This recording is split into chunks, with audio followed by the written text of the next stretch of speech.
My name is Dolores Khalil, and I'm 34 years old. People see me now. A woman running 2 warehouses, 12 employees, and a 6-figure specialty parts business.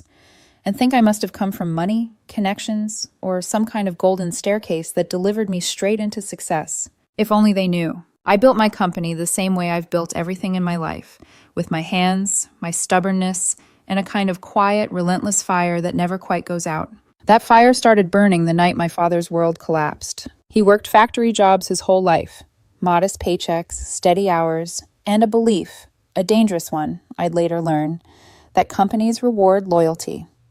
In 2008, when the economy shriveled like frostbitten fruit, his employer folded. His 401k? Gone. I remember him sitting at my tiny kitchen table, shoulders slumped, staring at a printout like it was a death notice. 30 years. He whispered. 30 years, Dolores, and I'm getting pennies. Then he looked up and something shifted in his eyes. A message, a warning, a prophecy. Build something they can't take away from you, he said. Don't trust anyone else with your future. Not companies, not investors, not anyone. I didn't know it then, but that sentence would become the backbone of my entire life. The following year, I scraped together every dollar I had, $8,000. That money was supposed to be sensible, adult things. A car upgrade, a security deposit on a better apartment, maybe something resembling a savings account. Instead, I rented a corner of a 600-square-foot warehouse that smelled permanently of diesel and burnt rubber. The air was so thick with the scent of used tires that my clothes reeked even after washing them twice. I didn't have a real office, just a folding table, a computer that needed 5 minutes to wake up, a phone line shared with the guy back at my apartment. My routine was brutal. Up at 5 a.m., calling Europe before their workday ended. From 6 to noon, cold calling salvage yards. Across the U.S. afternoons. Were picking up parts myself because delivery fees were a luxury I couldn't afford. Evenings were inventory lists, emails, invoicing, and learning part numbers until I dreamed about them. Year 1, I grossed $18,000, cleared maybe $12,000 after expenses. That's when people started saying, "Why don't you get a real job?" But I wasn't building for them. I was building something no one could take from me. By year 3, I'd moved into my own space, 2,000 square feet. Hired my first employee, a parts guy named Frank, whose hands were always stained with grease and whose memory for car models was freakishly good. By year 5, I had 2 trucks, 4 employees, and enough inventory to stop storing overflow in my guest bedroom. By year 11, the business finally looked the way I'd always imagined. 2 warehouses totaling 8,000 square, 12 employees, 50,000 plus parts cataloged, steady relationships with European suppliers, and last year's profit, $280,000 after payroll and expenses. Not Silicon Valley billionaire money, but honest money, debt-free money, money I earned with my bones and my will. And that's who I was when I met Nathan Hayes. It was at the annual Rocky Mountain Car Show, a place where car enthusiasts flock like moths to chrome. I had a booth set up with some of my rarest finds. Authentic Weber carburetors for a 65 Ferrari, Nos Fuchs wheels polished so gently they almost glowed. Most people walked past like they were touring a museum. Nathan didn't. He arrived with his sister, Brooke, glamorous, loud, in a sundress that screamed money. But Nathan? He had a disarming smile, a curious tilt to his head, and a warmth that felt out of place among growling engines and oily hands. He leaned down toward the carburetors, eyebrows raised. "Are those originals?" he asked. "For a 275? I blinked. Most people only pretended to know what they were looking at. "Yeah," I said slowly. "Matching numbers. You actually know cars?" He grinned. "My uncle restored a Jaguar E-Type when I was a kid. I spent months thinking carburetors were magic." We talked about cars, Colorado winters, how vintage parts feel like treasure hunting. For the first time in a long time, I wasn't talking to someone who saw me as the parts girl. He asked thoughtful questions. He laughed easily. He didn't stare at my hands like grease was contagious. Before Brooke dragged him away, he handed me his phone. "Let me give you my number," he said, "just in case you ever need someone to make you look organized." His contact name popped up as Nathan Hayes, not actually boring. I laughed harder than I had in months. Nathan worked as an office manager at a dental practice. Steady job, good insurance, a life that made sense on paper. In the beginning, we were balanced. No one was dependent. No one was trying to control the other. We joked that he brought order and I brought chaos. What I didn't realize was that Nathan came from the kind of family where wealth wasn't just money. It was language, culture, expectation. His father, Donald Hayes, owned a chain of furniture stores. His mother, Patricia, came from real estate money. They lived in Cherry Hills Village, which, if you're unfamiliar, is the kind of neighborhood where even the pigeons seem wealthy. The first time we pulled into their circular driveway, Italian stone pavers, a fountain that probably required its own maintenance staff, I felt my truck shrink beneath me. Nathan squeezed my hand. "They'll love you," he promised. But when Patricia opened the door, her gaze flicked over my truck, my outfit, my everything, with a softness that felt like velvet covering a blade. "Dolores," she said, smiling too perfectly, "so lovely to meet you." Lovely, a word that can mean 1,000 things, none of them honesty. Inside, the house was a cathedral of wealth, art that didn't look like it belonged in a home. Ceilings made for chandeliers, hallways long enough to host charity galas. At the dining table, seating for 12, even though there were only 5 of us, the meal unfolded like a performance where I was the unwilling lead. Donald carved his prime rib with the precision of a man used to commanding rooms. "So," he said, "Nathan tells us you run some kind of business?" "I run an automotive parts distribution company," I corrected with a smile. "European components. Hard to find inventory." "Entrepreneurial," Patricia chimed in.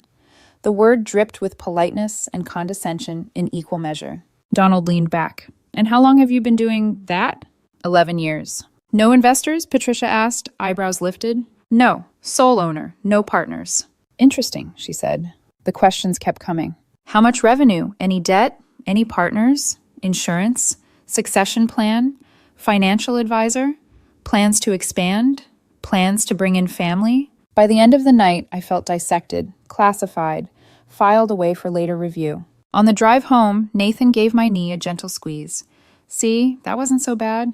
I didn't know how to explain the feeling in my chest, that something had shifted beneath the surface like a quiet earthquake no one else felt. I thought I'd just met my boyfriend's parents. I didn't realize they had just assessed me like a business acquisition. Nathan and I had been together for 2 years when he proposed. 2 good years, or at least that's what I believed at the time, years that felt balanced, adult, almost peaceful. He respected my business. I respected his need for routine. We split everything evenly. We traveled, we laughed. We lived in 2 separate homes, each paid for by our own efforts. Looking back, I can see the cracks, hairline fractures forming beneath the surface. But at the time, I thought we were building something real. Nathan proposed at Dream Lake in Rocky Mountain National Park. He'd planned it for months, though at the time I only saw the romance, not the choreography. Sunset reflecting on the water, a tiny bottle of champagne tucked inside his backpack, a ring that sparkled even before I said yes. He dropped to one knee, voice trembling just enough to make it feel sincere. "Dolores, will you marry me?" And I, tough, grease-stained, self-built Dolores, melted. I said yes. He cried, I cried, we kissed with the mountains glowing behind us, like nature's approval stamped across the sky. I didn't know then that the ring came with a price tag I'd never anticipated. The wedding planning started the next morning. I mean literally, the next morning. I was still wiping sleep from my eyes when Nathan said, "So, Aspen or Vail?" I blinked. "What?" "For the resort wedding," he said, already scrolling Pinterest. "We need to book early." I'd imagined something small, 20 to 30 people, simple dress, simple venue. A ceremony we'd remember not because it was extravagant, but because it was ours. Nathan and his family imagined something very different. A full weekend Aspen resort wedding. 200 guests, cascading floral arches, a string quartet for the ceremony, and a 12-piece band for the reception. Ice sculptures, drone videography, a custom whiskey bar, designer tableware imported from Italy. "This is a lot," I'd said carefully, staring at the spreadsheet Nathan made me look at. "It's one day, babe," he replied, with that soft voice he used when he wanted me to be reasonable.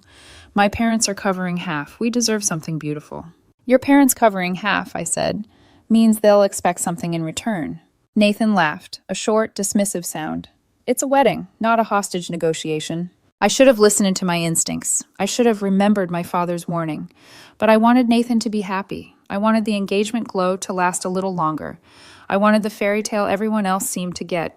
So I compromised, then compromised again, and again.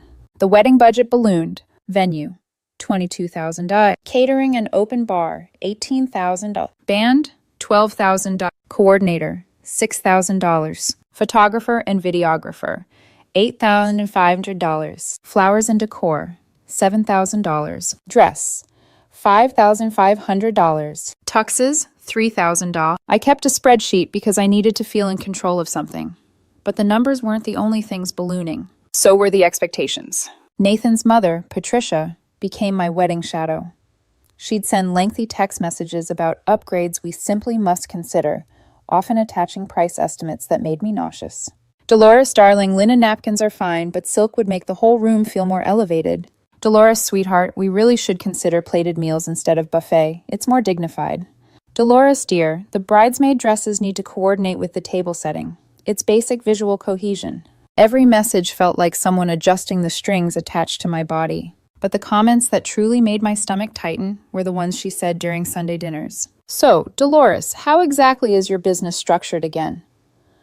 Do you really handle all the financial decisions alone? Have you considered bringing family into the company? It builds stability.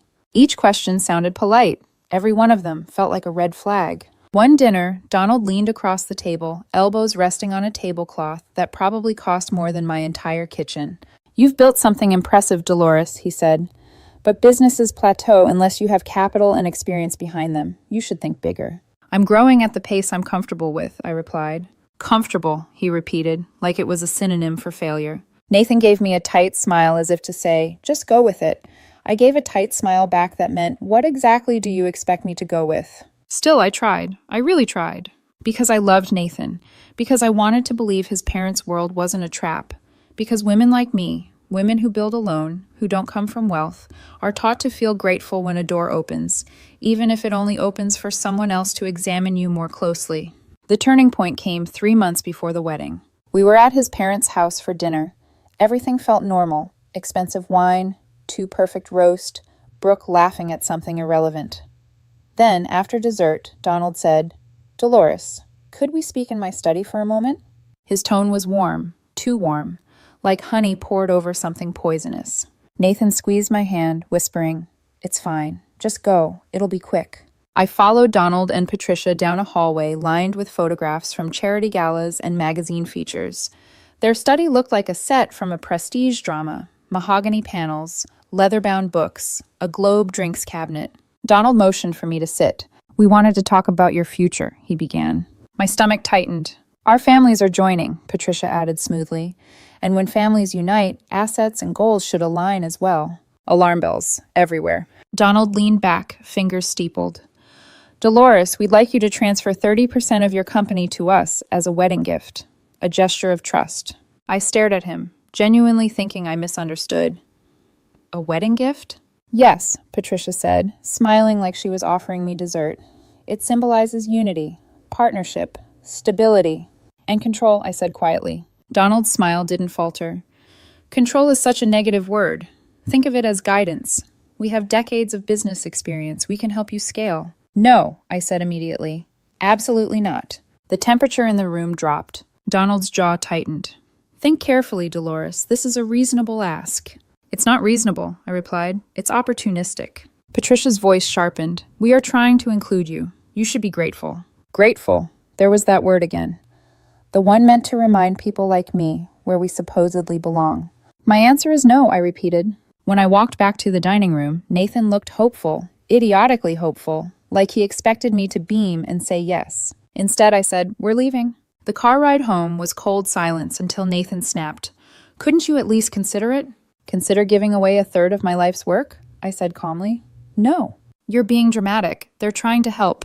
No, I said, louder this time. They want ownership. That's not help. Nathan didn't speak again for the rest of the drive. But I did, to myself, quietly, coldly. I realized this wedding was no longer about two people choosing each other. It was about what my business was worth to them, and what I was worth without it. I wish I could say things got better after that night in the study. But denial is a powerful drug, and for a few days I tried to convince myself that love could smooth over the ugliness I'd just witnessed. It couldn't. The pressure campaign began immediately. First came the calls from Patricia. Her voice, syrupy sweet, the kind of sweetness that sticks to your teeth. Dolores, darling, you misunderstood. It wasn't a demand, just a conversation between future family. Then came Donald. You're jeopardizing long-term success because you're too attached to control. Then Brooke. You're making things harder for everyone. Just think about Nathan. Nathan himself didn't call. He texted. Short messages, shorter sentences, longest silences. He stayed at his condo more, came home less. Sometimes not at all. Whenever I asked if he wanted to talk, he'd say, not right now, or you're too emotional, or let's discuss it after the wedding plans are settled. After the wedding plans, not before, not with me, not as equals. The emotional distance grew like mold, quiet, spreading, destructive. 2 weeks before the wedding, I came home from the warehouse late. Orders were backed up, and I'd spent half the day sorting mislabeled parts, and the other half calling suppliers in Germany. My head hurt, my back ached, and I just wanted, God help me, to curl up next to the man I thought loved me. Instead, I opened my phone to a message from Tyler, my closest friend and business confidant. His text read, "You need to see this, not later. Now!" Attached was a picture. It showed Nathan sitting in a dimly lit restaurant. Across from him was a woman leaning into him, her hand resting lightly, intimately, on his arm. Their faces were close, too close, both smiling, both absorbed in each other. Her name was Kayla. I recognized her from one of the dental practice's holiday events. Nathan's ex, his "we're just friends" ex, his "we only dated in college, it meant nothing" ex. My throat tightened, my hands went numb. I called Nathan, straight to voicemail. I texted, "We need to talk, call me." No reply. I drove to his condo. His car was there. His lights were on. He didn't answer the door. The next morning, I did something I had never done before. I checked our shared phone plan. I'm not proud of it, but I also don't regret it. Pages and pages of calls and texts, late nights, early mornings, lunch breaks, weekends, all to the same number, Kayla's number. My heart didn't shatter, it calcified. I dug deeper, our bank statements, charges for restaurants I'd never been to, hotel stays, one in Vail. The same weekend, Nathan had gone to a dental management conference. I checked the conference schedule online. There had been no conference. Everything inside me went cold and still, like someone had turned down the temperature of my soul. And then something worse happened. The pieces started connecting. Kayla, the sudden emotional distance, the timing of his parents' demand, the urgency around finalizing the wedding, his parents insisting on equity transfer before the marriage license. It hit me like a punch to the chest. They wanted part of my company. Nathan wanted out. And a wedding was the perfect legal vehicle to bind everything together. My phone buzzed with a new message from Nathan. "Can we talk tomorrow? I'm tired tonight." I stared at the screen, a bitter laugh catching in my throat. Talk tomorrow. Tomorrow after he'd rehearsed. Tomorrow after he'd prepared the perfect explanation. Tomorrow after the damage was done. No, he didn't deserve tomorrow. By morning I had a plan. The first person I went to was not Nathan. It was my lawyer, the same man who helped me form my LLC 11 years ago. He had watched me crawl out of financial rubble and build something from nothing. When I showed him the evidence, the phone logs, the hotel receipts, screenshots of messages, the equity demand, he didn't look shocked. He looked angry. "What do you want to do?" he asked me. "I want protection," I said. "Legal, financial, personal." He nodded. We spent 3 hours drafting a document explicitly stating, "My company belongs solely to me. No agreements, verbal or otherwise, gave anyone claim to it. Any attempt to secure equity through coercion or marriage would be contested." Then we built a timeline of everything. The demand, the pressure, the cheating, the financial discrepancies, the manipulation. He looked at the pile of printed evidence and said, "They won't win." I said, "I'm not giving them the chance to try." Next, I went to the wedding venue. The planner greeted me with a rehearsed smile until she saw my face. "I need to cancel," I told her. She blinked. "You're 13 days out." "I know. You'll lose the deposits." "I know. Do you want us to notify the groom?" "No," my voice came out steadier than I felt. "Email confirmation to me only." She hesitated, then nodded. And just like that, a $50,000 circus evaporated. When I got home, I packed. Not my stuff. Nathan's. Every shirt, every pair of shoes, every shaving kit, book, jacket, photograph, and leftover toothbrush. I packed them neatly, calmly, methodically, the way you pack hazardous materials. By the time I finished, it looked like his presence had been erased, like he'd never lived there at all. Tyler arrived as the sun was setting. "Are you sure you want to do this tonight?" he asked. "I'm sure." "You want me to stay?" "Absolutely." He nodded, rolled up his sleeves, and stood behind me like a silent wall. At 6:12 p.m., Nathan finally texted, "On my way. Door unlocked?" I wrote back, "Yes, come in." And I stood there, calm, steady, blisteringly clear, waiting for him to walk into the room where his lies were laid out like evidence on a table, waiting for the moment everything would finally break. Nathan walked through my front door like a man expecting an argument he'd already prepared for. What he did not expect was the sight of his entire life packed into boxes, stacked neatly against the living room wall. He froze. What is this?" he asked, voice cracking slightly. I didn't answer right away. I watched him look from the boxes to me, then to Tyler, standing at the far end of the room, arms crossed, not hostile but firm, a witness, a shield. "Dolores," Nathan said slowly, "why is my stuff packed?" I picked up my phone from the coffee table, tapped once, turned the screen toward him. The image of him and Kayla at the restaurant glowed between us, the two of them leaning in close, smiling like they were sharing a secret I was never meant to hear. His face drained of color. "What is that supposed to be?" he whispered. "Evidence," I replied, "and that's just the appetizer." I set the phone down again, then laid out the printouts on the table. Phone call logs, late-night texts, restaurant charges, hotel receipts. His conference weekend in Vail, where no conference existed, Nathan stared at the papers like they were written in a language he'd never learned. "I can explain," he finally said. "You should," I replied, "because right now, the only thing I see is a man who cheated on me while his parents were trying to steal my company." "That's not Dolores. It's not what you think." Tyler cleared his throat. "Before you continue, Nathan, this conversation is being recorded. Colorado is a one-party consent state." Nathan's panic spiked instantly. "What? You can't—" "I'm the consenting party," I said calmly. "Continue." He looked between us, his expression twisting into something ugly. "You're seriously doing this? Recording me? Packing my things like I'm some criminal?" "You are," I said softly, "just not the kind that goes to jail." He flinched. I gestured to the table. "Start explaining. Make it good." Nathan sank onto the couch like his legs couldn't hold him anymore. He dragged a hand through his hair. "Kayla and I, we reconnected," he murmured. "Reconnected?" My voice stayed cold. "Try again." "We were just talking at first. Things were stressful, with my parents, with the wedding." "Stop," I said. "Stress doesn't put your name on hotel receipts."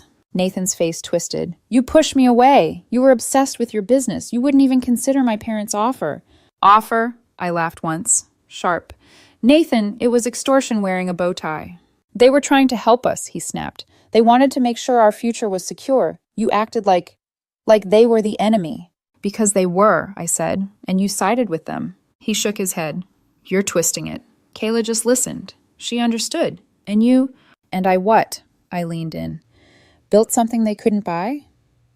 Refused to let them sink their claws into my company? Refused to let them own you and me?" Nathan's silence was answer enough. I took a breath. "The wedding is canceled." His head snapped up. You canceled it?" "Yesterday," I said. "The venue emailed confirmation. Guests will get their notices tomorrow morning." You can't just do that." "I can," I replied, and I did. Nathan stood abruptly. "What is wrong with you? You're throwing away everything, our relationship, our future, everything we planned, because of a misunderstanding." I felt my heart go very still. "A misunderstanding," I repeated. "Nathan, you cheated on me. You tried to hide it. And your family tried to manipulate me into giving them a third of my company."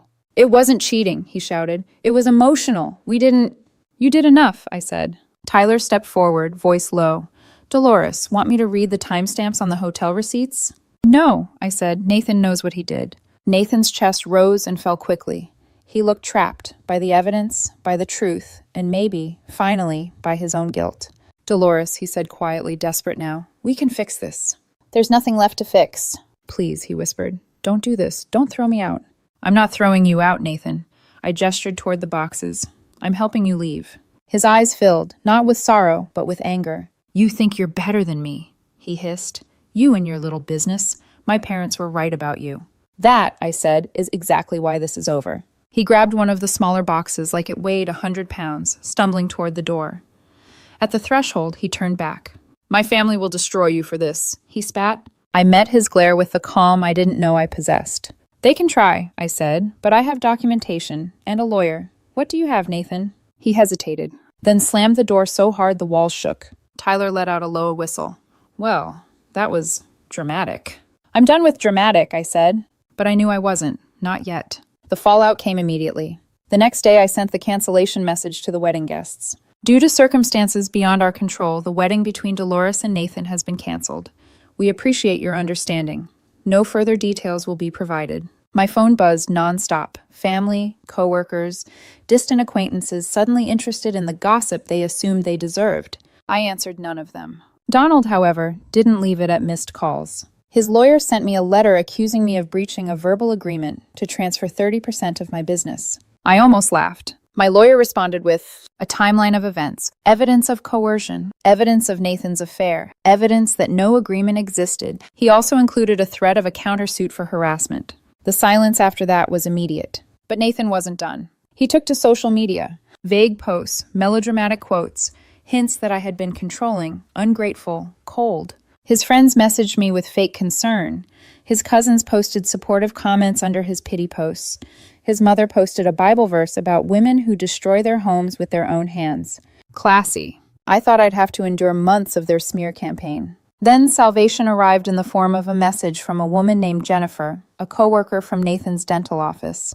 Dolores, she wrote, I don't know if you want this information, but you deserve it. She told me. Nathan and Kayla had been involved for months. The office staff had suspected it long before I saw the picture. Nathan's performance had tanked. Kayla had recently been promoted. Coincidence or not. Nathan's parents had been pressuring him to secure equity from me before the wedding. Everyone here knows the truth now, Jennifer added. You dodged a bullet.